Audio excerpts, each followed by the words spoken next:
पिछली वीडियो में हमने प्रोनाउन यानी कि सर्वनाम के 5 प्रकार हमने कर लिए थे। अब हम इस वीडियो में बाकी जो बचे 5 प्रकार हैं वो भी कवर कर लेते हैं, तब आपका प्रोनाउन का बेसिक का टॉपिक जो है वो कंप्लीट हो जाएगा। तो चलिए शुरू कर लेते हैं।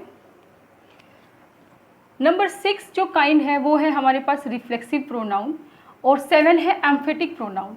इन दोनों को मैं आपको कंपेयर करके समझाऊंगी, क्योंकि डेफिनेशन जो है इसकी मोस्टली सेम है, लेकिन स्लाइड जो डिफरेंस है उसको हम अच्छे से पढ़ेंगे, इसलिए कंपैरिजन करते हुए पढ़ेंगे, एक दूसरे की तुलना करते हुए पढ़ेंगे। कैसे? देखिए पहले डेफिनेशन क्या कहती है। Those pronouns in which the actions done by the subject, यानी कि ऐसा प्रोनाउन जिसमें एक्शन यानी कि कोई भी काम किसके द्वारा किया गया है, सब्जेक्ट यानी कि कर्ता के द्वारा किया गया है। ये कहिए कि जब कोई कर्ता कोई काम करता है तो रिफ्लेक्ट अपॉन द सब्जेक्ट, उसका जो प्रभाव होता है वो दोबारा से सब्जेक्ट के ऊपर आकर के पड़ता है। यानी कि मैंने कोई काम किया और उसका इफेक्ट मेरे ऊपर ही आकर गिर रहा है, तो वो हमारे पास क्या होगा, रिफ्लेक्टिव प्रोनाउन यानी कि एम्फेटिक प्रोनाउन होगा। ठीक है, देखिए कैसे। जो हमारे पास हमने टेबल की थी first person, second person and third person की, उसी में से हम जो है इसके प्रोनाउन के टाइप्स बनाएंगे। जैसे कि फर्स्ट पर्सन में आई, माई, मी था, तो माई और आर को उसमें से निकाल लेंगे। ठीक है, तो माई से बन जाएगा माई सेल्फ, ठीक है, और आर से बन जाएगा आर सेल्व्स।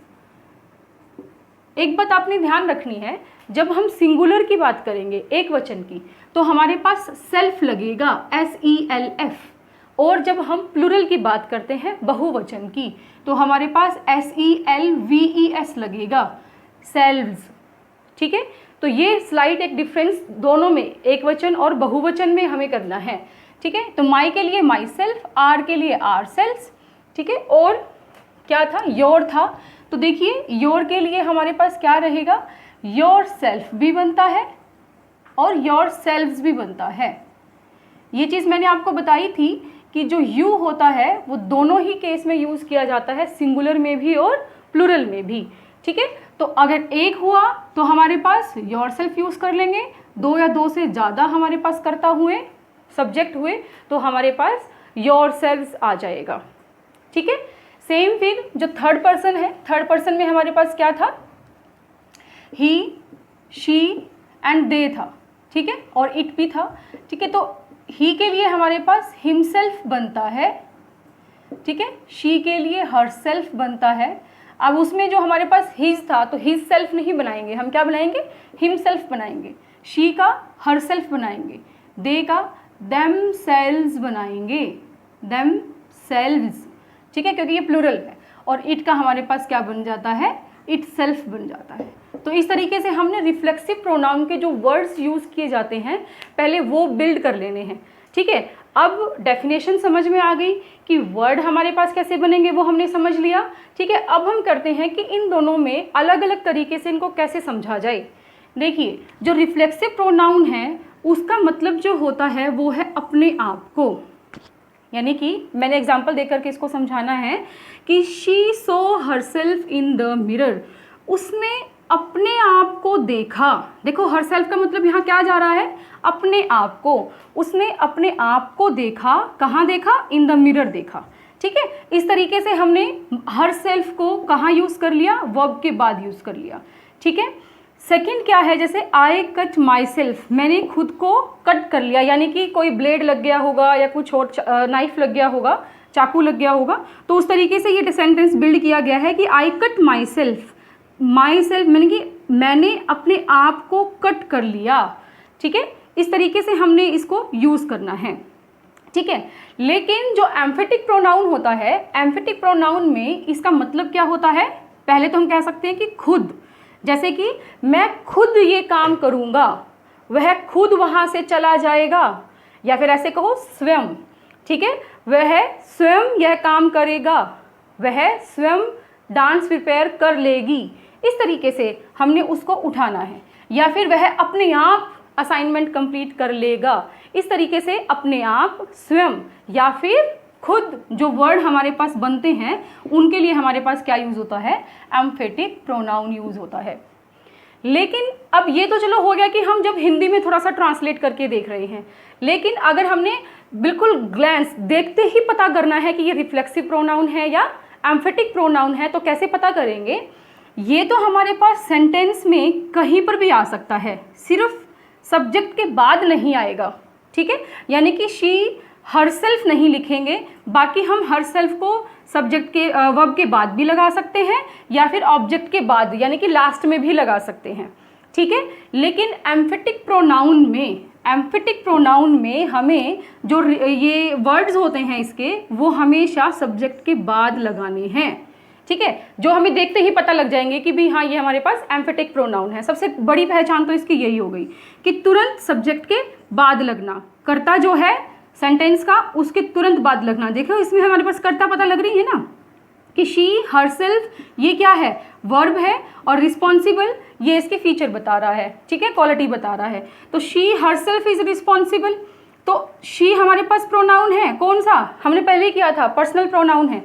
लेकिन ये इसी के ऊपर हमारे पास आकर के एक्शन हो रहा है कि शी हरसेल्फ इज रिस्पॉन्सिबल, वह खुद रिस्पॉन्सिबल है, ठीक है, जिम्मेवार है। तो हमारे पास डायरेक्ट सब्जेक्ट के बाद लगा, इसलिए हमारे पास ये क्या हो जाएगा, एम्फेटिक प्रोनाउन हो जाएगा, पहली बात।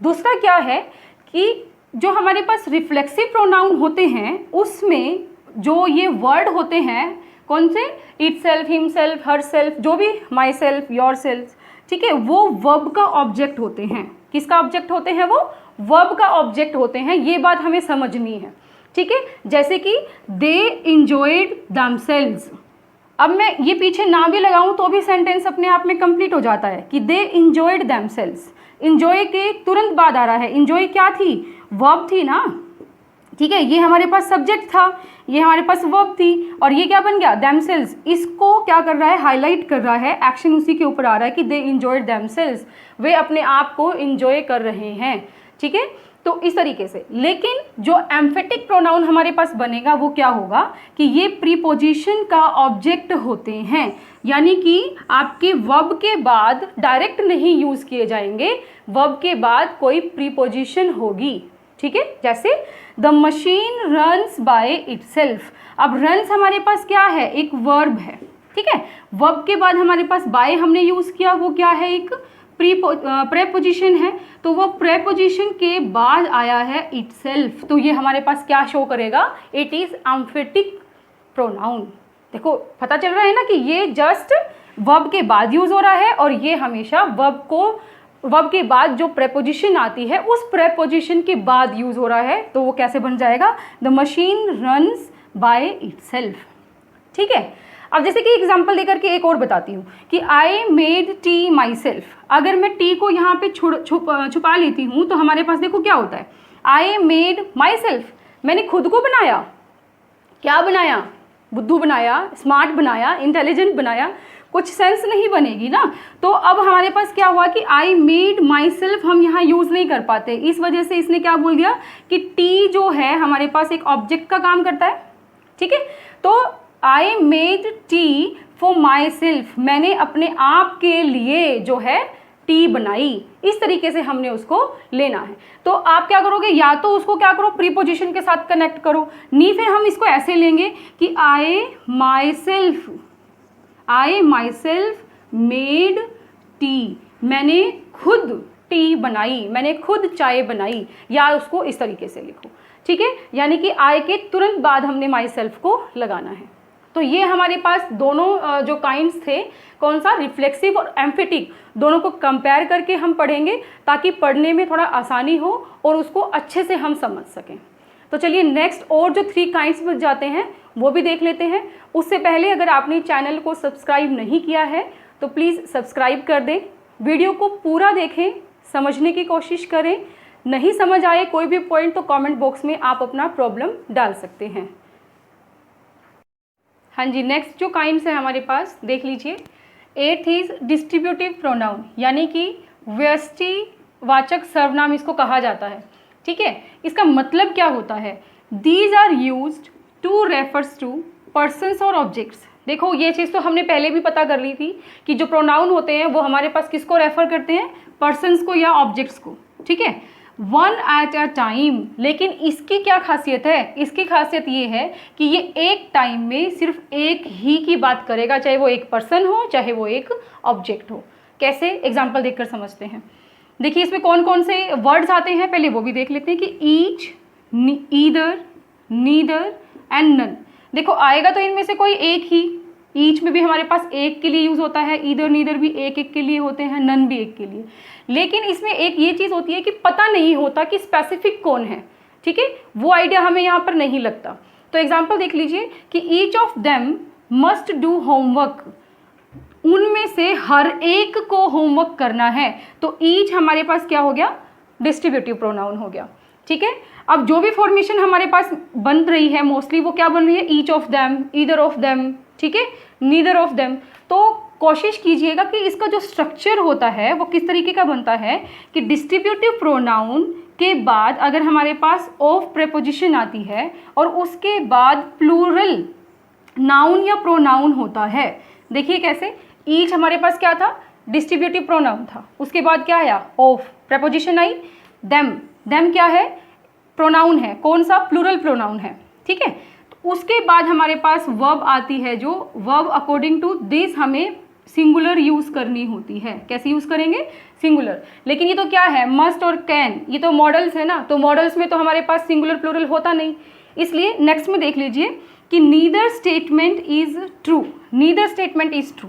तो नीदर स्टेटमेंट के लिए हमारे पास क्या आ गया कि ये सिंगुलर हमने वर्ब यूज़ कर ली उसके लिए, ठीक है। देखिए none of them was present, तो none of them was present, was क्या है, सिंगुलर है, दोनों में से कोई भी नहीं, नन ऑफ देम मतलब उनमें से कोई भी नहीं।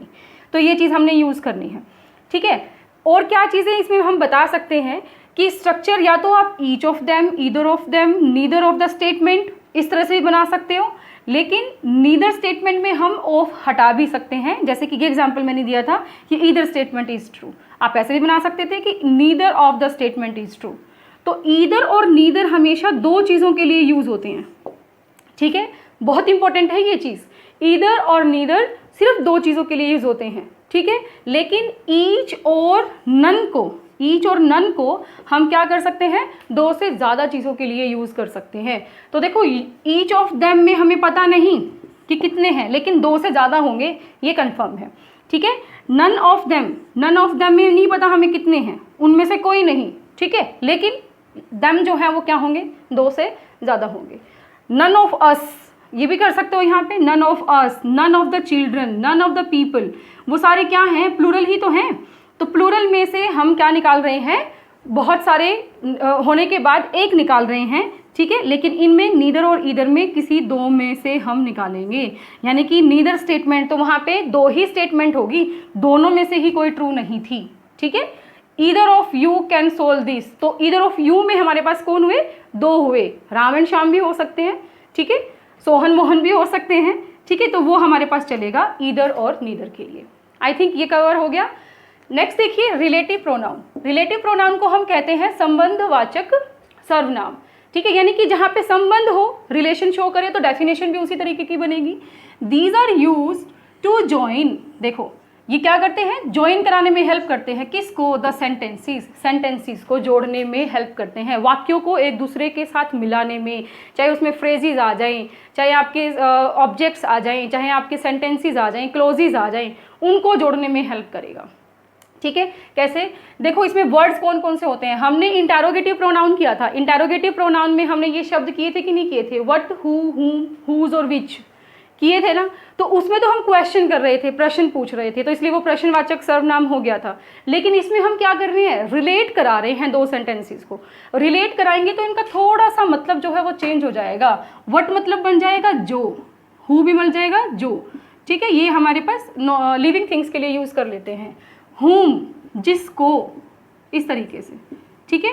हुज जिसका, जिसकी, जिसके, इस तरीके से, ठीक है। विच मतलब भी जो या जिसका हम कह देते हैं, और दैट और एज भी उसके साथ इंक्लूड कर लेंगे, यानी कि इन वर्ड्स में हम जो है यूज़ कर सकते हैं दैट भी और एज भी, ठीक है। डिपेंड करता है कि क्वेश्चन कैसा है।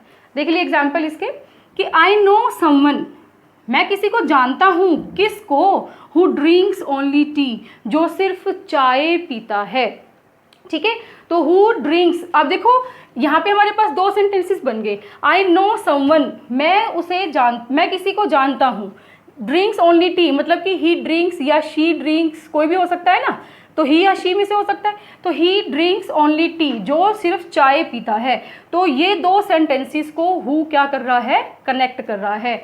I know someone who drinks only T. ठीक है, तो ये हमारे पास किसका काम करेगा? रिलेटिव प्रोनाउन का काम करेगा। नेक्स्ट देख लीजिए, द पेन, कौन सा पेन? दैट ही गिफ्टेड, जो उसने मुझे गिफ्ट किया था। दैट ही गिफ्टेड मी, जो मुझे गिफ्ट किया था, वॉज लॉस्ट, गुम हो गया। ठीक है, डिपेंड करता है यहाँ पे कि अगर वो हमारे पास सिंगुलर है तो हम सिंगुलर भी यूज़ कर लेते हैं। तो ये जो बना हमारे पास दैट ही गिफ्टेड मी, ये क्या कर रहा है? एक ऐसा फ्रेज बना रहा है जो एडिशनल इंफॉर्मेशन दे रहा है किसके बारे में? पेन के बारे में। तो ये क्या कर रहा है? उसको रिलेट करा रहा है कि नहीं करा रहा है? ठीक है, the pen was lost, pen गुम हो गया। कौन सा pen? That he gifted me, जो उसने मुझे गिफ्ट किया था। तो जो गिफ्ट था और जो पेन था, उन दोनों के बीच में उसने रिलेशन कराया कि नहीं कराया? ठीक है, तो इस तरीके से दैट किसका काम कर रहा है? रिलेटिव प्रोनाउन का। नेक्स्ट देख लीजिए, डू व्हाट यू वांट, करो, सीधा हमने क्या कर दिया? वर्ब के साथ जो है उसको यूज कर लिया। हम ये कह देते हैं कि जो डू एक वर्ब है, या कहते हैं ना कई बार गो एक सिंपल वर्ड को यूज करने के बाद भी सेंटेंस अपने आप में कंप्लीट हो रहा है। जरूरी नहीं है कि हर सेंटेंस में subject plus verb plus object हो तभी वो सेंटेंस स्ट्रक्चर बनेगा। एक सिंपल वर्ब भी पूरे एक सेंटेंस को कवर कर सकती है। इसमें ही देख लीजिए, डू करो, ठीक है, गो जाओ, है कि नहीं है? तो इस तरीके से डू व्हाट यू वांट, जो तुम चाहते हो करो। तो यहाँ पे हमारे पास जो ऑब्जेक्ट होता है वो छुपा हुआ होता है, हिडन होता है, यानी कि यू डू, तुम करो, व्हाट यू वांट, जो तुम चाहते हो। तो इसलिए हमारे पास अगर हम सब्जेक्ट प्रेडिकेट पे चले जाएं, पीछे बहुत पीछे चले जाएं कि सब्जेक्ट और प्रेडिकेट क्या होते हैं, तो उसमें हमारे पास सब्जेक्ट यहाँ पे हिडन होता है, ठीक है, और जो होगा डू हमारे पास वर्ब हो जाएगी। तो do what you want. This is the book, यह वह बुक है that I was looking for, जिसे मैं ढूंढ रहा था। तो दैट क्या कर रहा है? इन दोनों सेंटेंसेस को कनेक्ट कर रहा है। दिस इज द बुक, यह वह बुक है, आई वॉज लुकिंग फॉर, जिसे मैं ढूंढ रहा था। तो इस तरीके से दैट ने भी क्या कर दिया? दो सेंटेंसेस को आपस में जोड़ दिया। ठीक है, ये हमारे पास 10th काइंड है। इस काइंड के करने के बाद मैं आपको बता दूं कि नेक्स्ट जो वीडियो बनेगी उसमें हम प्रैक्टिस सेट करेंगे, यानी कि ये जो 10 काइंड है इनसे रिलेटेड ही आपको एक एक्सरसाइज मिल जाएगी। तो ट्राई करना कि आप वो वीडियो भी देखें ताकि आपके जो भी डाउट्स हों कुछ हद तक उस वीडियो में भी क्लियर हो जाएं।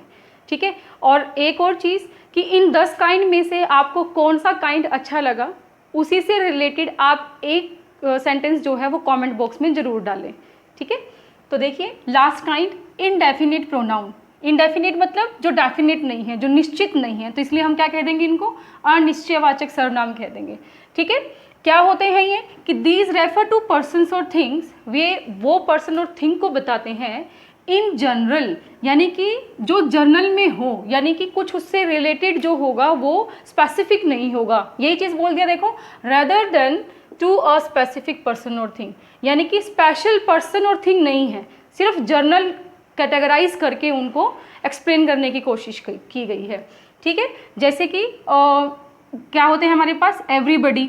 एवरीबडी में हमने ये तो नहीं बताया ना हर कोई आ गया, लेकिन ये तो नहीं बताया ना कि कौन कौन, स्पेसिफिक नहीं किया कि राम श्याम मोहन सोहन, कुछ भी नहीं।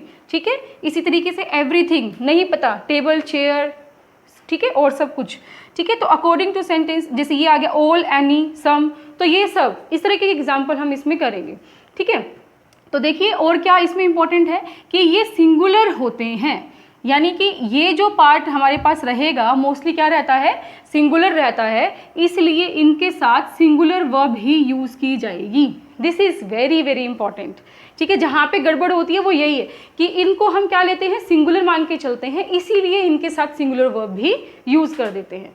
तो कुछ मैंने इसमें कैटेगराइज किया है कि कुछ जो होते हैं सिर्फ पर्सन्स के साथ यूज़ होते हैं, कुछ थिंग्स के लिए यूज़ होते हैं, और कुछ ऐसे होते हैं जो सेंटेंस के ऊपर डिपेंड करते हैं कि वो सिंगुलर लेने हैं या प्लूरल लेने हैं। ठीक है, जैसे कि क्या हो गया, एवरीबडी, ये हमारे पास पर्सन्स के लिए आएंगे, everybody, everyone, nobody, no one, ठीक है, एनीबडी, एनीवन, ओके, इस तरीके से anyone can participate in the exam, ठीक है, somebody, somebody is waiting outside, ठीक है। तो इस तरीके से हमने क्या करना है, इनको यूज़ करना है फॉर पर्सन्स। लेकिन अगर थिंग की बात करें तो जैसे कि everything, everything is possible in this world, ठीक है, नथिंग, एनीथिंग, समथिंग, ये सब किसके लिए यूज़ होंगे, थिंग्स को रिप्रेजेंट करने के लिए यूज़ किए जाएंगे at the place of nouns, ठीक है। अकॉर्डिंग टू सेंटेंस हमारे पास, यानी कि कुछ ऐसे जो सेंटेंस के ऊपर डिपेंड करेंगे। ऑल है, जैसे ऑल को हमने क्या किया, डिपेंड करता है कि क्या पूछना चाह रहा है। देखो आपने आमिर खान की मूवी तो सबने देखी है, 3 इडियट्स, वो क्या बोलता है, ऑल इज़ वेल, बहुत फेमस हुआ था ये डायलॉग, ठीक है। अब उसमें वो क्या कह रहा है कि ऑल इज़ वेल, तो इज़ हम यूज़ कर रहे हैं ऑल के साथ। लेकिन अगर यहाँ पे काउंटेबल नाउन्स या प्रोनाउंस हमने यूज़ कर लिया, यानी कि अगर मैं मेरे फैमिली मेम्बर्स के बारे में बात करती हूँ तो कोई मुझसे पूछ रहा है कि ऑल आर फाइन, ठीक है, तो मैं इसी तरीके से बोलूँगी येस ऑल आर फाइन। तो वहाँ क्यों बोला मैंने ऑल आर फाइन, क्योंकि मैं फैमिली मेम्बर्स को माइंड में रख करके इस क्वेश्चन का आंसर कर रही थी, ठीक है। All are fine and all is well, बहुत अच्छे से समझ जाओगे। तो इसलिए मैंने यहाँ पे लिखा था according to sentence, according to answer, इनका जो है यूज़ डिपेंड करता है। तो इसमें कौन कौन से आ जाते हैं, ऑल, एनी, सम, मोस्ट, इनफ, फ्यू, फ्यू हमारे पास नंबर्स के लिए होता है, सेवरल भी नंबर्स के लिए यूज़ किया जाता है, ठीक है। मैनी, ये भी काउंटेबल होता है। वन, जिसमें हमारे पास आता ही एक है, और ये तो बहुत ही फेमस जो है एक सेंटेंस है, one must do once duty, ठीक है, हर किसी को अपनी ड्यूटी करनी चाहिए, अपना काम करना चाहिए। तो हम वहाँ पे क्या ले रहे हैं, वन ले रहे हैं, तो वो हमारे पास प्रोनाउन हो जाएगा कौन सा, जो है अनिश्चयवाचक, यानी कि इनडेफिनिट। लिटिल, ये अनकाउंटेबल होता है, अनकाउंटेबल चीज़ों के लिए यूज़ किया जाता है। अदर, अदर्स जो होते हैं वो काउंटेबल और अनकाउंटेबल दोनों के लिए हो जाते हैं, और नॉन लिविंग, लिविंग दोनों के लिए हो जाते हैं। तो इस तरीके से हम करेंगे। चलिए अब इसके एग्जाम्पल्स देख लेते हैं। ये है कुछ इसके एग्जाम्पल्स, देखिए, everyone wants to be famous, हर कोई फेमस होना चाहता है, ठीक है, आप भी चाहते होंगे, मैं भी चाहती हूँ, हर कोई चाहता है, ठीक है। एवरीवन, एवरीवन क्या है, इनडेफिनिट प्रोनाउन है, ठीक है, और इसके साथ हमने क्या यूज़ किया है, देखो वर्ब की फॉर्म के साथ एस यूज़ किया है। तो इसका मतलब वर्ब की फर्स्ट फॉर्म के साथ एस कब आता है, एस और एस, जब हमारे पास सब्जेक्ट क्या हो, सिंगुलर हो, ठीक है। ये जब हम टेंस की वीडियो बनाएंगे उसमें भी मैं ये एक्सप्लेन करूँगी, ठीक है।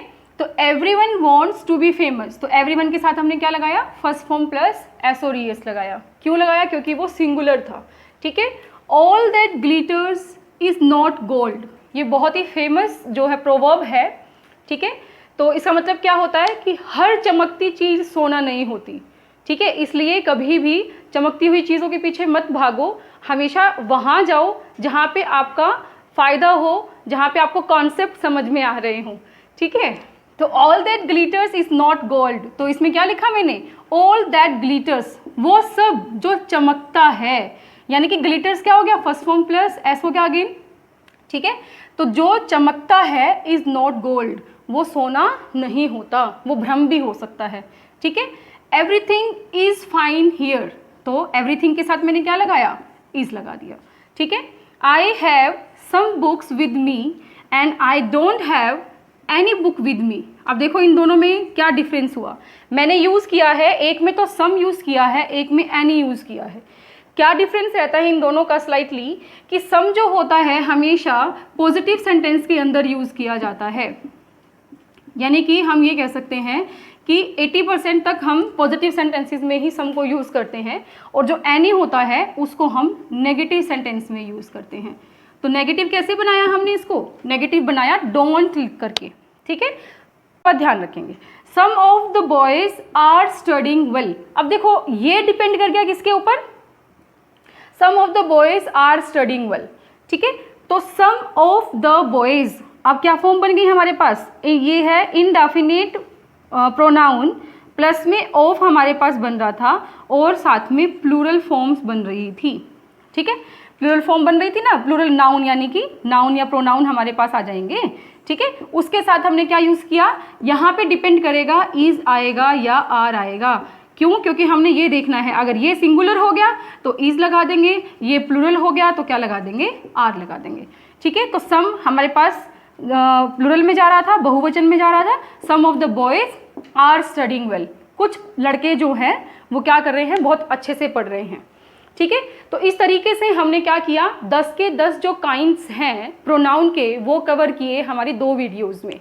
अब जो नेक्स्ट वीडियो होगी उसमें हम इनकी वर्कशीट करेंगे, यानी कि प्रैक्टिस करेंगे कि किस तरीके से और ज़्यादा सेंटेंसेस में हम इनको यूज़ कर सकते हैं। Thank you for being with us, keep watching Madhu की पाठशाला।